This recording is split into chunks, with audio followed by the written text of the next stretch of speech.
People have been talking about revolutions lately, but today I'd like to talk more about personal revolutions. Um, it's kind of easy for me to talk about that because I have been going through one. I could say it's just an evolution, but it hasn't been a gentle, gradual process. It really has been more of a personal, deliberate decision to upend my life, to toss out everything I knew, to totally change my life in a very short amount of time. 6 months to be exact. Actually, as of today, 6 months. I started on September 30th of 2024. And it was more like a bombardment of my castle than some gradual little evolution. And I thought I would start talking about that. I started this channel a few videos ago, if you've been here before. By the way, my name's Karen. Welcome to my channel. Um, and really, what I want to talk about today is the evolution of this channel. So, and yeah, I guess that qualifies more as an evolution than a revolution because while I'm doing it very deliberately, I'm not going to bombard you with everything all at once. Um, but I thought that if I was able to make the changes that I made in my life, that I have something to share about how I did it. And the reason the channel is evolving, when I first started out, I thought I was just going to be talking about my late diagnosis of autism and ADHD at the age of 62. I thought I was just going to be talking about getting out of a narcissistic relationship and how I was able to do that. I thought I was just going to be talking about my spiritual awakening, which sort of made those other things helped me to deal with those other things. But as I've been planning what I wanted the next video to be about, it really is so much more than just those things, which by themselves could be, hundreds of videos just on autism and ADHD and narcissistic abuse, right? Um, and the bigger theme, the overarching theme, though, that I kept coming back to was it's about being stuck and how you get yourself unstuck. Um, if you are feeling frustrated and chained and trapped and boxed in and you don't know how to get yourself out of it, that's where I have something I think you might be able to benefit from. I am not here to try and convince you of anything or, try and get you to believe what I believe, or as a matter of fact, quite the opposite. I'm going to be encouraging you to break free of some of those things. And I thought if you bear with me a moment, I thought I would start by talking about the box, right? I mentioned breaking out of the box. And a really good analogy to think about of getting free of these repeating patterns and self-limiting beliefs and all these other things that have us stuck um, comes from the idea of being boxed in. And this oracle card, if you can see, represents the box. And just bear with me while I read from this. I need my reading glasses now. Hold on. Hold on.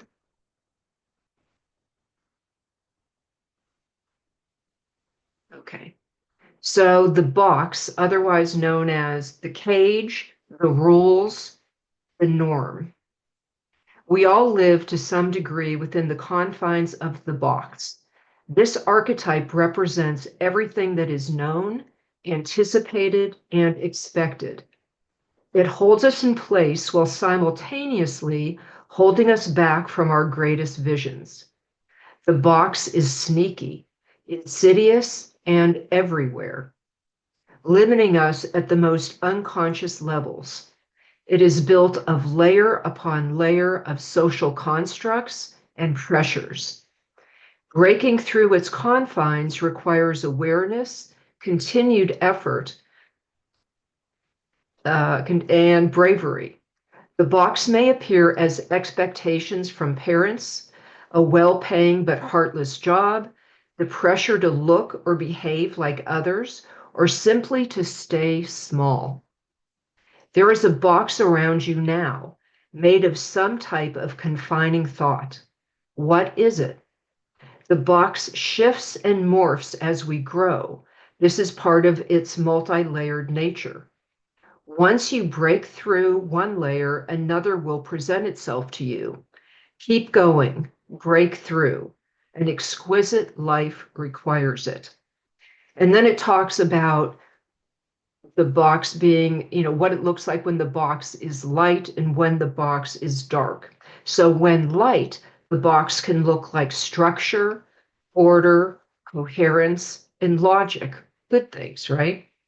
When dark, though, the box can be limitation, rigidity, judgment, and fear. It also says everything within the box is known. Everything outside the box is unknown. That is why it is more comfortable to stay within its walls. Choose freedom. And then finally, it also says moving outside of the box is exhilarating and expansive, but destabilizing.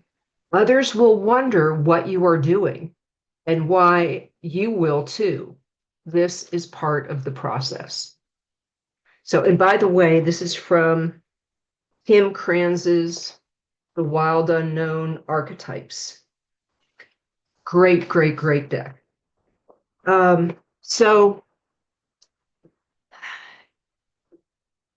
basically what I did, guys, was break out of the box. I made a very deliberate, conscious effort to confront all my self-limiting beliefs, to break free of narcissistic relationship, to confront myself. Because at the end of the day, really, and this is like the main theme, new theme of this channel, is going to be the lies we tell ourselves and the lies we are told, the damage that's done from that, and how to reverse that damage.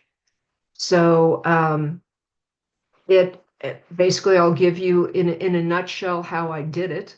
Was I learned to radically love, accept, and forgive myself, and others too. So radically loving, accepting, and forgiving others does not necessarily mean that they get to stay with you on your journey. Sometimes it's a matter of self-preservation, and that can be a very hard thing. So, and quite honestly, the whole process is not easy. There's going to be a lot of tears. There's going to be confusion. Honestly, I had no idea I had so many boxes that had hemmed me in from childhood trauma, from rape, from sexual harassment, from bad marriages, from addictions. So, and you may ask, like, Karen, what did you really do to turn your life around? So 6 months ago, as I said, on September 30th, I started this journey. And 6 months ago, to the date, I was still, had my ass planted on my couch. I was in full-blown autistic burnout. My executive functioning was so bad, I could barely operate. I had had to walk away from a very well-paying job, working with people I loved, but I couldn't operate anymore. My brain had shut down. And I didn't know at that point that I was autistic. I thought I was having a breakdown. So I was, on my couch. I was smoking a pack of cigarettes a day, and I had been smoking for 40 years. My closest relationship was with my beloved happy hour.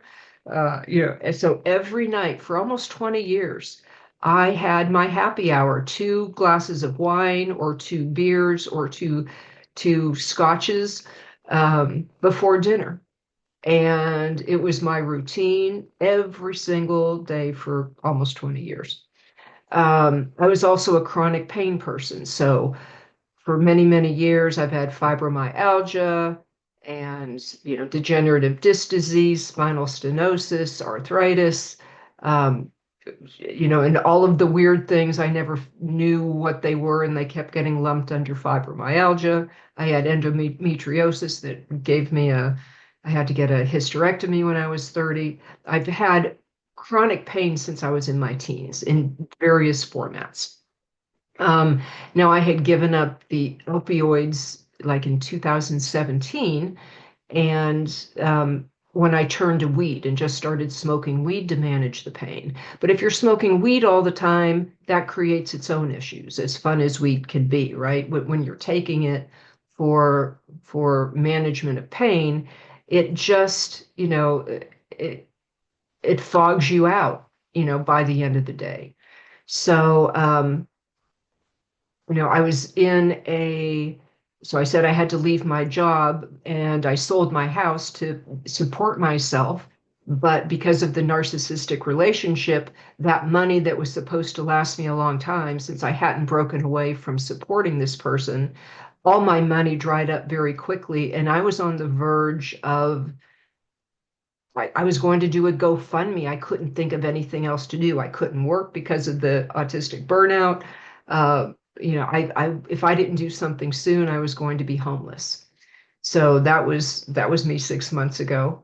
Um, I oh yeah, and then the fears. I had gone from being an introvert to being a true hermit to 6 months ago, I was on the point of agoraphobia. I had so many fears of outside of this house that I, I mean, going further than like going 3 miles was a big thing. I think I had only um, filled my car up with gas 5 times in almost a year and a half.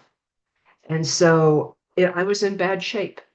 And then the spiritual awakening came, right? One of those blasts that was almost like a near-death experience, even though I wasn't dead.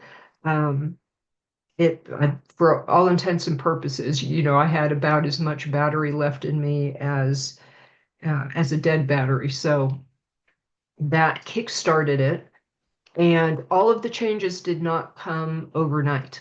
They, thank God, right? I think it could have been pretty drastic if that had happened.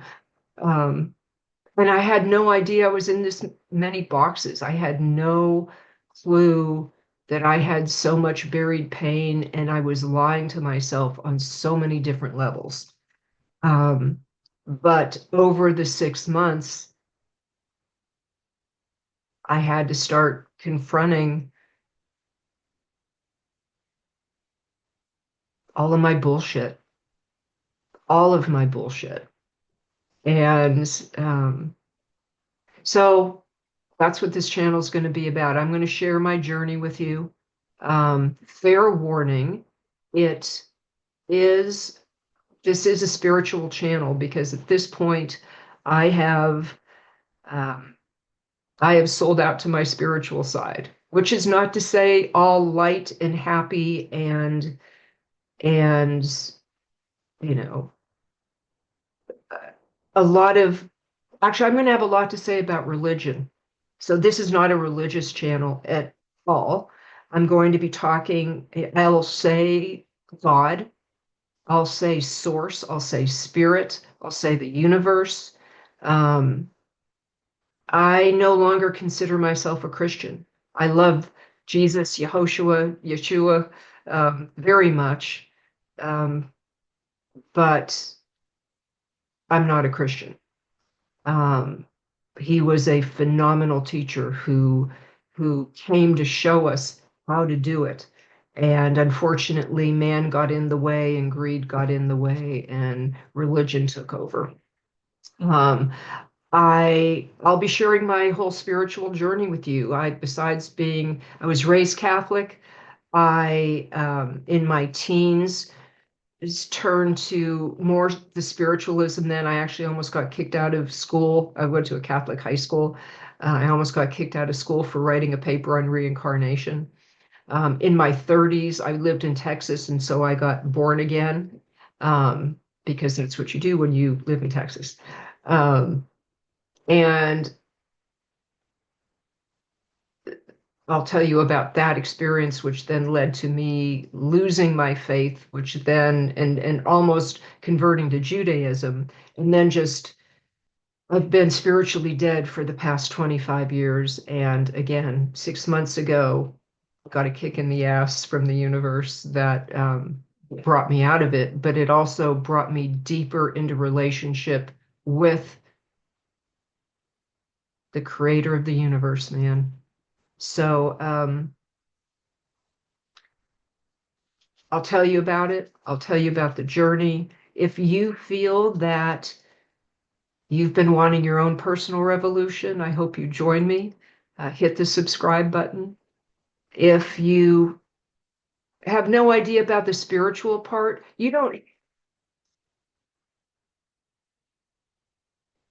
you don't want to think of it from a spiritual perspective, that's fine. And again, I'm not here to convince you of what I believe is right or wrong. I'm going to tell you what I believe because at the end of the day, here's the thing. I found my voice. I, when you start to take that very radical step of loving yourself, and by loving yourself, I don't mean getting mani-pedis and pampering yourself with the bath, with flowers floating in it. It can be those things. Those are lovely things to do for yourself, but that's not what a spiritual awakening is about. It's also not just about manifesting. A lot of spiritual people are focusing on this manifesting stuff that, again, is lovely. It's great, you know, but the trick of manifesting actually is the self-love part. You can't really manifest it unless you're truly in love with yourself and filling your cup first before you fill other people's. And this is coming from someone who was a chronic people pleaser who I was so filled with self-loathing and unworthiness and just disgust for myself. I, um, I've been married twice, and my second marriage ended, and that was an abusive relationship when I finally got out. And when I got out 25 years ago, I never dated again. I never ever put myself back on the market. I just shut my heart down. And so that's where I was 6 months ago. And today my heart is back open and I'm open to love again. And I'm hoping for love again. But I'm also going to be just fine if that never comes because I'm very happy with myself. And so if you are stuck, if you feel hopeless, if you are even just stuck in your own head, which is not a fun place to be, it's a really horrible state to be in. I hope you join me as we talk about how to free yourself and how to love yourself and how to love, accept, and forgive others too, because I am committed to radically loving every single person on this planet. I am committed to personal revolutions because that has to happen first. If we don't radically change ourselves while we're out there trying to change all the fucked up shit that's going on in the world right now, it has to come through love. It can't come through hate, right? Our divine masculines and divine feminines are toxic right now. We need to learn how to untoxify ourselves and rebalance ourselves. And we each of us have masculine and feminine within us. We each have light and dark within us. And so when I'm talking about radically loving and accepting yourself, it's about accepting all the parts of you. It's accepting the good and the bad, the light and the dark. And that's honestly where religion has gotten it wrong, because you can't excise the dark. You can't hate away the dark. It doesn't work that way. If you hate the dark, then you're still hating yourself, because we each of us have those parts of us that are not so pretty and not so kind. And the only way you get those things to lessen is to love them. It's loving that inner child. And it's not easy work, and it's going to take tears. And some people are not going to be happy with you, because it might mean that you cut them out of your life with love, but you cut them out of your life. So, anyway, that's about it. I'm going to try, like I wrote a whole thing, right? Which I'll probably end up like also doing a newsletter or something and send out what I type up, which is what I want to say. But I really want to do this from the heart and not from a script as much as I can. And so I probably left out some important things I wanted to say, but that's okay. I hope you join me, and drop in any comments you want to. And yeah, that's it. So peace in, peace out.